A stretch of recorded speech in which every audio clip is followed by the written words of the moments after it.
Hello बच्चों, welcome to Vigyan the path to success. I hope आप लोग अच्छे से होंगे। लास्ट क्लास में हमने देखा था कि मोशन में सबसे इंपॉर्टेंट फैक्टर क्या है? ऑब्जर्वर का फैक्टर है, क्योंकि ऑब्जर्वर ही बताता है कि कोई ऑब्जेक्ट मोशन में है या नहीं है। अब हम जो अगला टॉपिक देखेंगे वो देखेंगे डिस्टेंस। अगला टॉपिक हम देखेंगे डिस्टेंस। तो डिस्टेंस होता क्या है? डिस्टेंस को हम हिंदी में कहते हैं दूरी।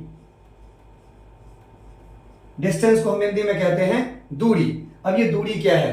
तो किसी भी दो पॉइंट के बीच का कवर किया गया एक्चुअल पाथ, किसी भी दो पॉइंट के बीच का कवर किया गया एक्चुअल पाथ क्या कहलाता है? डिस्टेंस कहलाता है। आप इस एक्चुअल के बजाय आप इसको फिक्स्ड पाथ भी कह सकते हैं। फिक्स पाथ कह सकते हैं, क्योंकि फिक्स पाथ कभी चेंज नहीं होगा, डिस्टेंस कभी चेंज नहीं होता है। मान लीजिए कि पटना है एंड दिल्ली है और इसके बीच की दूरी 800 किलोमीटर डिसाइड किया गया है। तो पटना एंड दिल्ली के बीच की दूरी 800 किलोमीटर डिसाइड किया गया है और हम इसे चेंज नहीं कर सकते हैं। इस बात का ध्यान रखेंगे। कोई कभी कभी ये सवाल आ जाएगा कि सर हम तो गूगल मैप में देखते हैं कि ये तो एक ऐसे करके शॉर्टेस्ट पाथ हमें दिखा देता है। तो जब ये छोटा पाथ दिखा देता है कि भाई ये छोटा पाथ से जाएंगे तो हमें 700 किलोमीटर जाना होगा। That 700 kilometre is also a part of distance. ये भी एक किसका पार्ट है? डिस्टेंस का पार्ट है। इस बात का ध्यान रखेंगे। तो हमने डिस्टेंस में क्या देखा कि किसी भी दो पॉइंट के बीच का कवर किया गया एक फिक्स पाथ जो होता है, actual path and fix path, ये क्या होता है? डिस्टेंस होता है। तो हम इसे डिफाइन इस तरह से करेंगे, the actual path covered between two points is called distance. दो पॉइंट के बीच का एक फिक्स पाथ जब कवर किया जाएगा तो हम उसे क्या कहेंगे? डिस्टेंस। दूसरा, डिस्टेंस को हम it is a scalar quantity. ये कौन सी क्वांटिटी होता है? स्केलर क्वांटिटी होता है। अब ये स्केलर क्वांटिटी क्यों होता है? तो आप इस बात को समझिए कि मान लीजिए कि आपके घर के किसी मेंबर ने आपको कहा कि बेटा 5 किलोमीटर आपको जाना है। कहीं भी कोई भी और बाकी चीज नहीं कहा उन्होंने कहा सिंपली कि आपको 5 किलोमीटर जाना है। तो आपके पास मल्टीपल ऑप्शन है, आप किसी भी डायरेक्शन में जा सकते हो, कहीं भी जा सकते हो, लेकिन कहीं कोई एक पर्टिकुलर डायरेक्शन ऐड उन्होंने नहीं किया है। इसका मतलब आपके पास मैग्नीट्यूड है, आपके पास यूनिट है और आप क्या हो? डायरेक्शन लेस हो। तो जिस टर्म में मैग्नीट्यूड एंड सिर्फ यूनिट होता है, डायरेक्शन नहीं होता, वो कौन सी क्वांटिटी होता है? स्केलर क्वांटिटी होता है। इसीलिए डिस्टेंस कौन सी क्वांटिटी है? एक स्केलर क्वांटिटी है। आई होप आपको डिस्टेंस समझने में कोई प्रॉब्लम नहीं हुई होगी। अब हम चलते हैं नेक्स्ट टॉपिक की तरफ, जिसे हम कहते हैं डिस्प्लेसमेंट। और ध्यान से समझेंगे इन टॉपिक्स को, क्योंकि इन टॉपिक्स की जरूरत आगे आने वाले क्लासेस में हमें पड़ेगी। अब है टॉपिक डिस्प्लेसमेंट। अब डिस्प्लेसमेंट क्या होता है? देखिए, डिस्प्लेसमेंट को हम दो टाइप से समझेंगे। एक टाइप जो आपके बुक्स में दिया है और एक टाइप जो बुक्स में नहीं दिया है लेकिन पूरे चैप्टर में उसका इस्तेमाल होता है। तो पहला हम समझेंगे the shortest path covered between two points. The shortest path covered between two points, यानी दो पॉइंट के बीच का कवर किया गया सबसे छोटा पाथ जो होता है वो हमारा डिस्प्लेसमेंट कहलाता है। जैसे अगर ए कोई पोजीशन है, बी कोई पोजीशन है, सी कोई पोजीशन है। ए के पोजीशन को हमने 8 किलोमीटर दिया, बी के पोजीशन को हमने 6 किलोमीटर दिया। तो अब कहा जाएगा कि भाई आपने टोटल कितना डिस्टेंस कवर किया? तो हम कह सकते हैं कि हमने पहले क्या किया? ए से बी तक का डिस्टेंस कवर किया। फिर हमने क्या किया? बी से सी तक का कवर किया। तो अगर आपको ए से सी पर जाना है तो हम क्या करेंगे, पहले ए से बी पर आएंगे, देन बी से सी पर जाएंगे, देन पहले A B then B C. Therefore 8 kilometre plus 6 kilometre is equal to total 14 kilometre. तो हमने टोटल डिस्टेंस कितना कवर किया, 14 किलोमीटर। अब ये 14 किलोमीटर बहुत ज्यादा है। जैसे कि अगर आप अपने गांव जाते होंगे तो गांव में दो तरह के रास्ते होते हैं। एक जो सरकार के द्वारा बनाया गया रोड होता है, जो वो एक सर्विस लेन के थ्रू जाता है और हमारे गांव और हमारे घर तक जाता है। और एक दूसरा रास्ता होता है जो हमारे ग्रामीण, हमारे गांव वासियों ने बनाया होता है। वो आम के बगीचों और खेतों के थे, एक पगडंडी के थ्रू बनाते हैं। वो अंतर क्या होता है, जितना टाइम आपको एक साइकिल से जाने में या गाड़ी से जाने में, अब गाड़ी की तो बात नहीं करेंगे क्योंकि गाड़ी थोड़ा स्पीड ज्यादा होता है उसका, तो वो जल्दी पहुंच जाएगा, लेकिन साइकिल से जाने में जितना वक्त लगेगा उससे थोड़ा ही ज्यादा वक्त लगने पर वो क्या करते हैं, शॉर्टेस्ट पाथ पकड़ते हैं, एक छोटा पाथ पकड़ते हैं, पगडंडी वाला, खेतों से, बगीचों से, आम के बगीचों से, लीची के बगीचों से, जो भी बगीचे वहां होते हैं अवेलेबल, उन बगीचों से पहुंचते हुए अपने घर पहुंच जाते हैं। तो वो क्या करते हैं, एक छोटी रास्ता पकड़ते हैं। तो उन्हें पता नहीं है कि वो साइंस के टर्म में किन चीजों का इस्तेमाल कर रहे हैं, पर वो करते हैं। उसी छोटे रास्ते को, उसी छोटे पाथ को हम क्या कहते हैं, डिस्प्लेसमेंट कहते हैं। तो इस एग्जांपल के केस में एक पर्सन को ए से सी पर जाना है तो उसे पहले ए से बी पर आना होता है और बी से सी पर जाना होता है। लेकिन एक तीसरा पर्सन जो आएगा वो कहेगा कि भाई ए से बी और बी से सी जाने के लिए हमें बी को रास्ता पार करना पड़ता है। तो एक काम करता हूं, मैं क्या करता हूं, ए से डायरेक्ट सी की तरफ चला जाता हूं। मुझे बी पार करने की जरूरत नहीं होगी, मैं बी से कनेक्ट नहीं होऊंगा। तो मैथ्स में एक थ्योरम है जिसे कहते हैं हम पाइथागोरस थ्योरम। अब पाइथागोरस थ्योरम क्या कहता है, base square plus perpendicular square is equal to hypotenuse का square. This is base, this is perpendicular, this is hypotenuse. तो base square is equal to 6 का square plus perpendicular square is equal to 8 का square, therefore hypotenuse का square, therefore 36 plus 64 is equal to h square, therefore h square is equal to 100, then h is equal to 10 kilometre. तो आप देख सकते हैं पहले हमारे पास था टोटल 14 किलोमीटर, अब हमारे पास है टोटल 10 किलोमीटर। तो हमें दिख रहा है कि दूरी कम हो गई है, यानी शॉर्टेस्ट पाथ है। एक तो ये है हमारा डिस्प्लेसमेंट का डेफिनेशन। दूसरा हम जो डेफिनेशन कहेंगे, जिसको मैं आपके लिए एडिशन कर रहा हूं, दोनों डेफिनेशन में से आपको जो सही लगे आप उस डेफिनेशन को ऐड कर सकते हैं अपने डेफिनेशन को अच्छा बनाने के लिए। जैसे अब ध्यान से देखेंगे, यहां जो 10 किलोमीटर आया, ये 10 किलोमीटर भी एक डिस्टेंस है, ये 10 किलोमीटर भी एक डिस्टेंस है, पर अंतर क्या है, इस डिस्टेंस में एक डायरेक्शन एक्स्ट्रा ऐड है। इसका मतलब हम कह सकते हैं the distance with direction is called displacement. यानी जब इसी पर्टिकुलर डिस्टेंस में हम एक डायरेक्शन ऐड कर देते हैं, इस 8 और 6 14 किलोमीटर, ध्यान से समझेंगे इस चीज को, 14 किलोमीटर और 10 किलोमीटर है, इसमें डिफरेंस क्या है, अगर इस नंबर को छोड़ दें तो इसमें डिफरेंस क्या है, डिफरेंस ये है कि मैग्नीट्यूड यूनिट तो है, मैग्नीट्यूड यूनिट तो है, पर इसके पास एक डायरेक्शन है, पर इसके पास कोई डायरेक्शन नहीं है। इसीलिए ये एक वेक्टर क्वांटिटी हो जाता है, पर ये एक वेक्टर क्वांटिटी नहीं होता है, ये एक स्केलर क्वांटिटी हो जाता है। इसीलिए हम डिस्प्लेसमेंट को कौन सा क्वांटिटी कहते हैं, वेक्टर क्वांटिटी कहते हैं, क्योंकि इसमें एक डायरेक्शन ऐड होता है।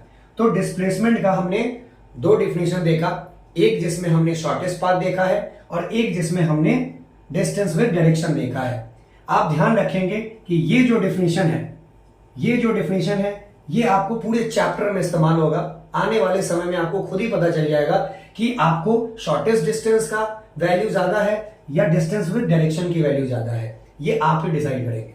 क्लियर है? चलिए अब कुछ इंपॉर्टेंट पॉइंट्स की तरफ बात करते हैं जो डिस्प्लेसमेंट के लिए जरूरी होता है। डिस्प्लेसमेंट में दो पोजीशन होता है। जो पहला पोजीशन होता है जहां से हम स्टार्ट करेंगे, कोई भी चीज जहां से स्टार्ट करेंगे उसको कहते हैं इनिशियल पोजीशन, एंड जहां खत्म करेंगे उसको कहेंगे हम फाइनल पोजीशन। इस बात का ध्यान रखेंगे कि डिस्प्लेसमेंट में कोई भी चीज जहां से शुरू करेंगे हम उसे बोलेंगे इनिशियल पोजीशन, ठीक है, इनिशियल पॉइंट, और जहां खत्म करेंगे, जहां फिनिश करेंगे, हम उसे कहेंगे फाइनल पोजीशन या फाइनल पॉइंट। एक बात ध्यान रखेंगे, मैं इनिशियल पोजीशन को आई से रिप्रेजेंट कर रहा हूं एंड फाइनल पोजीशन को एफ से रिप्रेजेंट कर रहा हूं। जब initial position and final position equal हो जाता है, when the initial position and the final position will be same, then the displacement of an object is zero। इस बात का ध्यान रखेंगे। अभी हम बहुत सारे एग्जांपल्स को देखेंगे जिसके थ्रू आपको पता चलेगा कि displacement initial and final position का जीरो कैसे होता है। हम लिख सकते हैं कंडीशन में when, एरो देकर के मैं लिख रहा हूं, आप उसको नोट डाउन करते रहेंगे। when the initial and final position of an object is same, then the displacement of an object will be zero। यानी जब भी किसी ऑब्जेक्ट का initial and final position same हो जाता है तब उस ऑब्जेक्ट का डिस्प्लेसमेंट क्या हो जाता है, जीरो। इसका मतलब ध्यान रखेंगे हम कि जब भी कोई क्लोज बाउंडेड फिगर आपको मिलेगा, कोई भी क्लोज बाउंडेड फिगर, उसका इनिशियल और फाइनल पोजीशन आपको क्या रहेगा, सेम रहेगा। जैसे मैं आपको एग्जांपल के तौर पर बता रहा हूं। एग्जांपल के तौर पर हम देख सकते हैं कि जैसे मैंने एक ट्रायंगल बनाया, मैं एक ट्रायंगल बना रहा हूं। इस ट्रायंगल को मैंने अगर ए से स्टार्ट किया है, ध्यान से समझेंगे, अगर ए से स्टार्ट किया तो मैंने पहले इसको ड्रॉ किया, एक ये साइड, फिर इस साइड को, और फिर इस साइड को, यानी ए से स्टार्ट किया और ए पर ही हम खत्म कर रहे हैं। इसका मतलब कोई भी क्लोज बाउंडेड फिगर है तो उसका डिस्प्लेसमेंट क्या हो जाएगा, जीरो हो जाएगा। ध्यान रखेंगे, चाहे वो रेक्टेंगल हो, स्क्वायर हो, सर्कल हो। सबसे इंपॉर्टेंट चीज जो केस आता है वो आता है सर्कल का। तो सर्कल जब हम बनाएंगे, यानी सर्कल को हमने यहां से स्टार्ट किया और यहां पे सर्कल को एंड कर रहे हैं, तो जब सर्कल को हम जिस पॉइंट पे एंड कर रहे हैं तो सर्कल का टोटल डिस्प्लेसमेंट क्या हो जाएगा, जीरो। टोटल डिस्प्लेसमेंट, मैं displacement is equal to zero. लेकिन इसका टीडी मैं लिख रहा हूं, आप टोटल डिस्प्लेसमेंट समझेंगे। टीडी इसका हो जाएगा 2 pi are, that is circumference. इसका सर्कमफेरेंस हो जाएगा। लेकिन दूसरे सिनेरियो में अगर मैं एक सेमी सर्कल बनाता हूं, ध्यान से समझेंगे, अगर मैं एक सेमी सर्कल बनाता हूं तो इस सेमी सर्कल का टोटल डिस्प्लेसमेंट क्या होगा, तो जब भी कोई सेमी सर्कल बनाएंगे तो इसका टोटल डिस्प्लेसमेंट, ये आ गया सेंटर पे आर एंड ये आ गया एक सेंटर पे आर, तो इसका टोटल डिस्प्लेसमेंट हो जाएगा 2r और इसका टोटल डिस्टेंस हो जाएगा 2 pi r divided by 2, cut जाएगा तो हो जाएगा पाई आर। इस बात का ध्यान रखेंगे कि सर्कल का टोटल डिस्प्लेसमेंट 0 पर इसका distance 2 pi r and semi circle का टोटल डिस्प्लेसमेंट 2r एंड इसका टोटल डिस्टेंस हो जाएगा 2 pi r divided by 2, that is pi r. I hope आपको इसको समझने में कोई प्रॉब्लम नहीं हुआ होगा। चलिए, तो अब हम चलते हैं नेक्स्ट टॉपिक की तरफ। अब ये नेक्स्ट टॉपिक है जो सबसे समझने वाला टॉपिक है और ये कई बार रिपीट करेगा, दैट इज यूनिफॉर्म। अब इस यूनिफॉर्म के आगे बहुत सारा टर्म ऐड होगा, चाहे वो मोशन हो, चाहे वो स्पीड हो, चाहे वेलोसिटी हो, चाहे वो एक्सेलरेशन हो। हमें इंपॉर्टेंट है समझना यूनिफॉर्म। यूनिफॉर्म का मतलब क्या समझते हैं, हम लोग अपने स्कूल में भी देखे हैं, जो चाहे जिस वक्त मैंने पढ़ाई किया है या आप पढ़ाई कर रहे हैं, तो हमें क्या है, एक यूनिफॉर्म कोड होता है स्कूल जाने के लिए, यूनिफॉर्म पहनना पड़ता है। आखिर ये यूनिफॉर्म वर्ड है क्या, तो यूनिफॉर्म को अगर हम तोड़े तो uni and plus form. Uni का मतलब होता है एक एंड फॉर्म का मतलब होता है रूप। अब जैसे स्कूल में है, अब स्कूल में हर लेवल के, हर कैटेगरी के बच्चे हैं, ठीक है, कोई इकोनॉमिकली लो बच्चा है, कोई इकोनॉमिकली हाई बच्चा है, तो अगर वो यूनिफॉर्म में नहीं होगा, यानी एक रूप में ना दिखेगा, तो जब ये एक रूप में नहीं दिखेगा तो क्या होगा, थोड़ा सा जाकर के भेदभाव उत्पन्न हो जाएगा। लोग एक दूसरे को हीन भावना से देखने लगेंगे। जो बच्चा इकोनॉमिकली उतना बूस्टअप नहीं है तो वो क्या करेगा, वो थोड़ा सा अपने आप को छोटा महसूस करने लगेगा। इन सारी चीजों को खत्म करने के लिए क्या किया गया, एक ही समय में सारे बच्चे को एक जैसा ही बनाया गया, एक जैसा रूप दिया गया, इसीलिए उसको क्या दिया गया, यूनिफॉर्म। लेकिन जब आप किसी इंस्टीट्यूट में जाते हैं पढ़ने, किसी कोचिंग इंस्टीट्यूट में जाते हैं पढ़ने, या फिर आपके घर पर 10 लोग रहते हैं आए हुए, पार्टी फंक्शन में जब आप जाते हैं तो सेम टाइम है, पर उस पार्टी फंक्शन में अगर 100 लोग हैं, 100 पर्सन्स अवेलेबल है, 100 ऑब्जेक्ट अवेलेबल है, तो वो 100 ऑब्जेक्ट सेम टाइम में अलग अलग दिखते हैं। वहां पर कोई डिस्क्रिप्शन आपको एक जैसा नहीं दिखेगा, सब अलग अलग दिखाई देगा। यानी एक टाइम पर एक जैसा जब दिखता है तब उसे यूनिफॉर्म कहते हैं, और एक टाइम पे ही जब अलग अलग जैसा दिखता है हम उसे क्या कहते हैं, नॉन यूनिफॉर्म कहते हैं। नॉन यूनिफॉर्म आप नहीं बोलेंगे, NON नॉन होता है, that is non uniform, non uniform. Clear है? अब इसी चीजों से सारी चीजें क्लियर हो जाएंगी। अब अगर यूनिफॉर्म मोशन की बात करेंगे, जब हम यूनिफॉर्म मोशन की बात करेंगे, यूनिफॉर्म मोशन की बात करेंगे, तो यूनिफॉर्म मोशन क्या होगा, when an object covers equal distance in equal interval of time, when an object covers equal distance in equal interval of time, यानी जब कोई ऑब्जेक्ट इक्वल डिस्टेंस कवर करेगा इक्वल इंटरवल ऑफ टाइम में, तब हम उसे क्या कहेंगे, यूनिफॉर्म मोशन कहेंगे। एंड यूनिफॉर्म मोशन का जब भी ग्राफ होगा तो वो कैसा होगा, कांस्टेंट होगा। ध्यान रखेंगे, डिस्टेंस को हम s से रिप्रेजेंट करते हैं, इस बात को ध्यान रखिएगा। यानी s का ग्राफ अगर ये है एंड t का ग्राफ ये है, तो s एंड t का ग्राफ हो जाएगा, तो दैट इज क्या हो जाएगा, ये यूनिफॉर्म मोशन। इसको अगर हम 4-5 कैटेगरी में अगर हम डिवाइड कर देते हैं, तो अगर ये 1 है तो 1 होगा, 2 है तो 2 होगा, 3 है तो 3 होगा। यानी यूनिफॉर्म मोशन का ग्राफ कैसा होगा, स्ट्रेट होगा। ठीक इसी तरह से अगर हम नॉन यूनिफॉर्म की बात करें, नॉन यूनिफॉर्म की बात करें, तो यहां हम सिंपली नॉन ऐड कर देते हैं। नॉन यूनिफॉर्म मोशन की बात करें तो नॉन यूनिफॉर्म में हम क्या कहते हैं, when an object covers unequal distance in equal interval of time, यानी जब कोई ऑब्जेक्ट अनइक्वल डिस्टेंस है, यानी कभी 2 है, कभी 5 है, कभी 4 है, कभी 3 है, कभी 10 है, कभी 15 है, तो इस तरह से कवर करेगा, पर टाइम सबके लिए सेम होता है। अनइक्वल डिस्टेंस कवर करेगा पर टाइम इंटरवल सब क्या है, इक्वल है, equal interval of time, and उसको क्या कहेंगे हम, non uniform motion. And non uniform motion का ग्राफ कैसा होता है, कर्व होता है। ध्यान रखेंगे, ये एक ST ग्राफ है, डिस्टेंस टाइम ग्राफ है, तो नॉन यूनिफॉर्म मोशन का क्या ग्राफ क्या हो जाएगा, कर्व हो जाएगा। वेदर इंक्रीजिंग और decreasing that doesn't matter. Clear है? आई होप यहां तक आपको समझने में कोई प्रॉब्लम नहीं हुआ होगा। अब हम लोग चलते हैं पहले फॉर्मूले की तरफ, जहां पर हमें पहला कैलकुलेटिव फॉर्मूला मिलेगा। जब पहला फॉर्मूला मिलेगा वो हमारा क्या है, speed.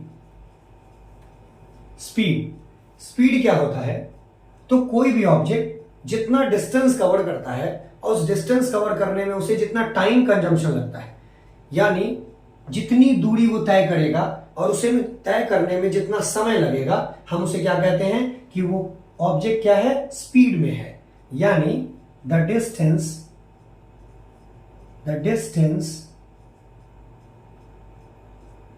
covered by the object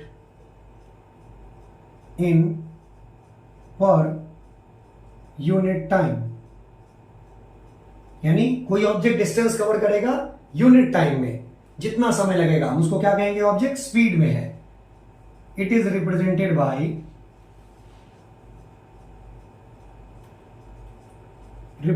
bye small v. ये छोटा वी, ये बहुत इंपॉर्टेंट है। पूंछ कंपलसरी है भाई, बिना पूंछ के बिल्कुल वैल्यू नहीं है। हमने छोटे क्लासेस में बचपन में कर्सिव हैंडराइटिंग सीखा है, ध्यान रखेंगे इस बात का। आगे अभी आपने वी का पूंछ देखा है ऊपर से, और जब यू का पूंछ देखेंगे नीचे से। फिजिक्स में एक एक लेटर का रिप्रेजेंटेशन बहुत इंपॉर्टेंट है। अगर आपने, क्योंकि कई बच्चों की आदत होती है इस तरह से वी लिख देते हैं और इस तरह से वी, तो ये समझते हैं ये छोटा भी है ये बड़ा भी है। ऐसा कहीं नहीं होता है कि अगर आपने वी को लिखा है छोटा तो वो छोटा हो गया और बड़ा लिखा तो बड़ा हो गया।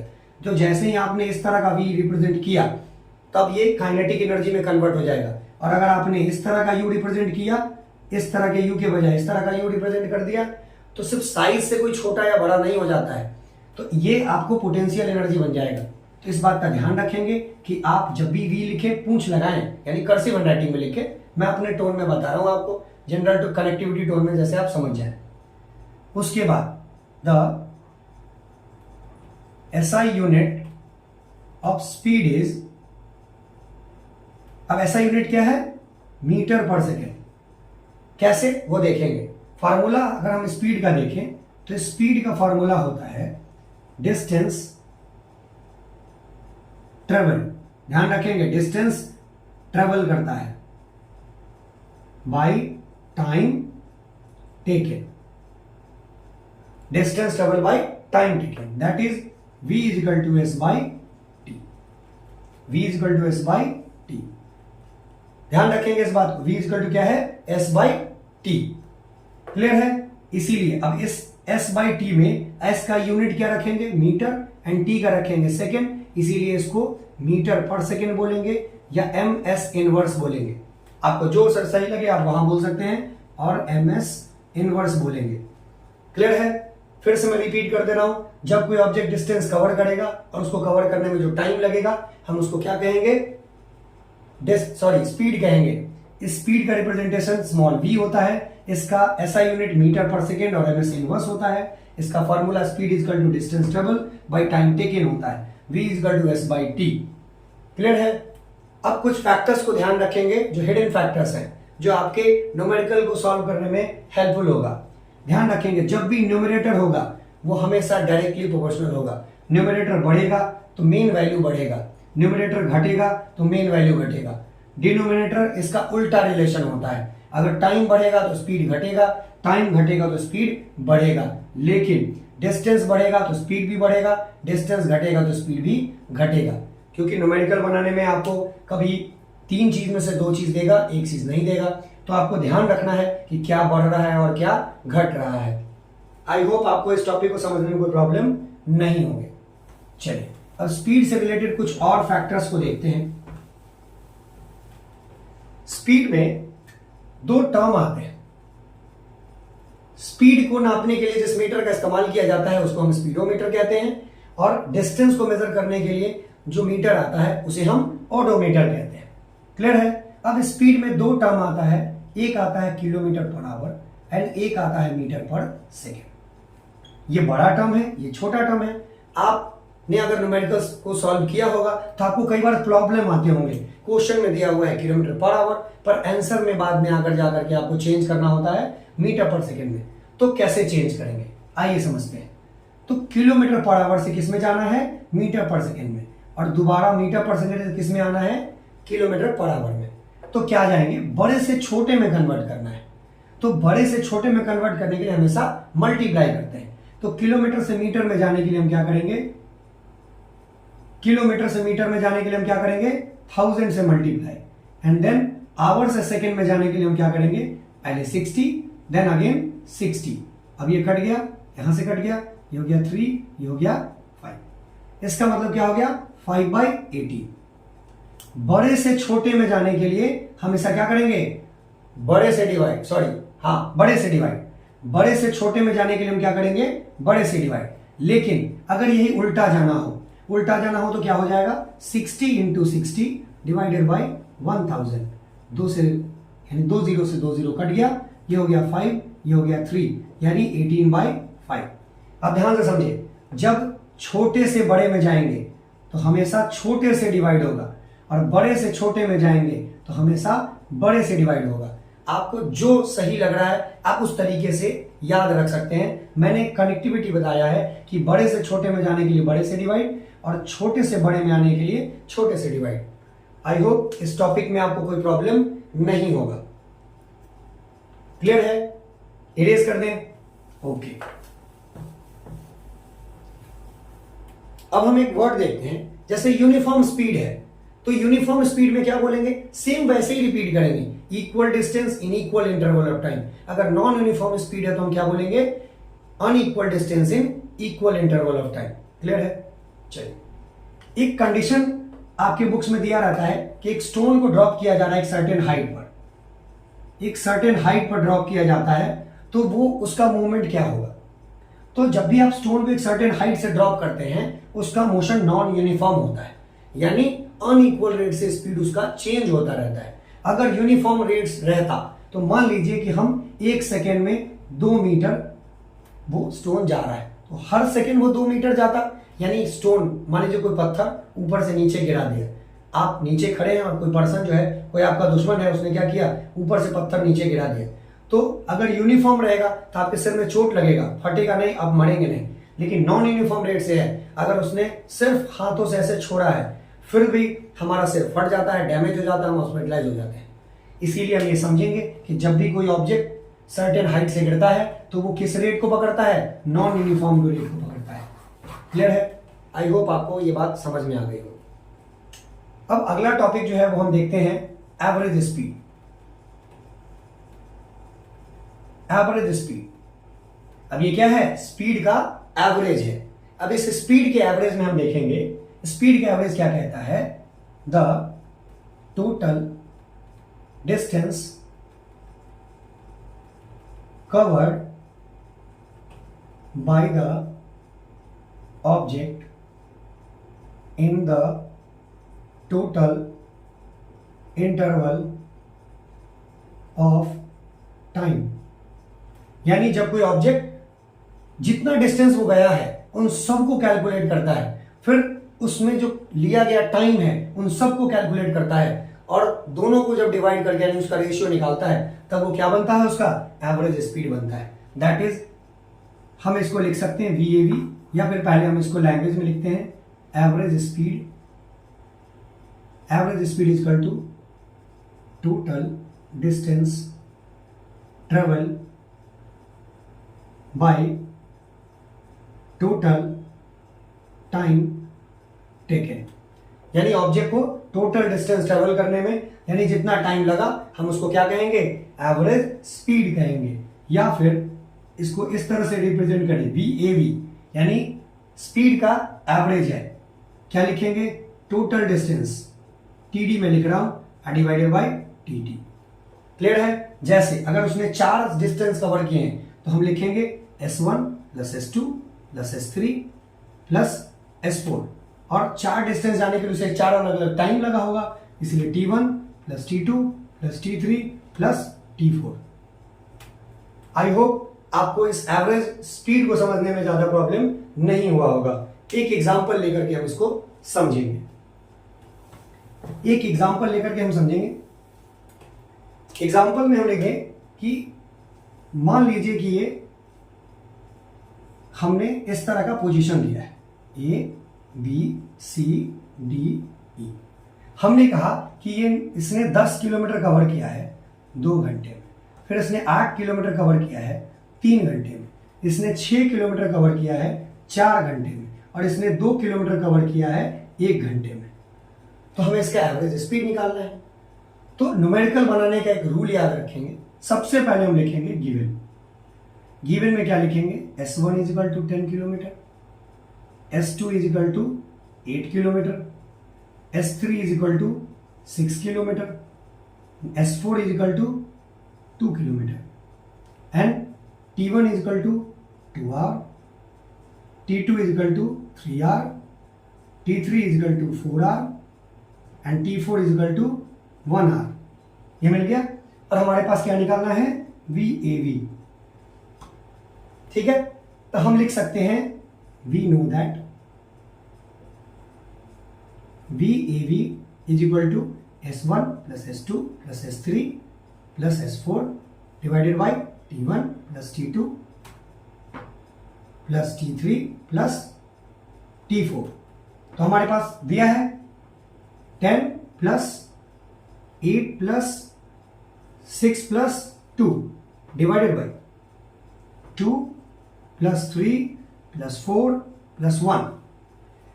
तो हम इसे ऐड करेंगे 10 plus 18 and 6 24 and 2 26 divided by 2 plus 3 5 और 4 9 और 1 10। 10 और 8 18, 6 24 और 2 26, 3 और 2 5 और 4 9 और 1 10 हो गया VAV। Therefore VAV is equal to 2.6 kilometre per hour. क्योंकि ये सारा डिस्टेंस किलोमीटर एंड आवर में है इसीलिए किलोमीटर पर आवर है। अगर ये मीटर एंड सेकेंड में होता तो डिस्टेंस का स्पीड क्या हो जाता, मीटर पर सेकेंड। तो इस तरह से हम इसके प्रॉब्लम्स को सॉल्व करेंगे। क्लियर है? आई होप आज के इस वीडियो में आपको हर एक टॉपिक्स को समझने में कोई परेशानी नहीं हुई होगी। अगर इस वीडियो को समझने में आपको कोई भी परेशानी हो, इस वीडियो को एक बार और देखें। अगर किसी छोटे भी टॉपिक में आपको प्रॉब्लम है, कमेंट सेक्शन में आप उस टॉपिक को बताएं। मैं उस टॉपिक से रिलेटेड शॉर्ट वीडियो बना करके आपको समझाने की पूरी कोशिश करूंगा। तब तक के लिए do like share comment and subscribe my channel and तब तक के लिए बाय बाय।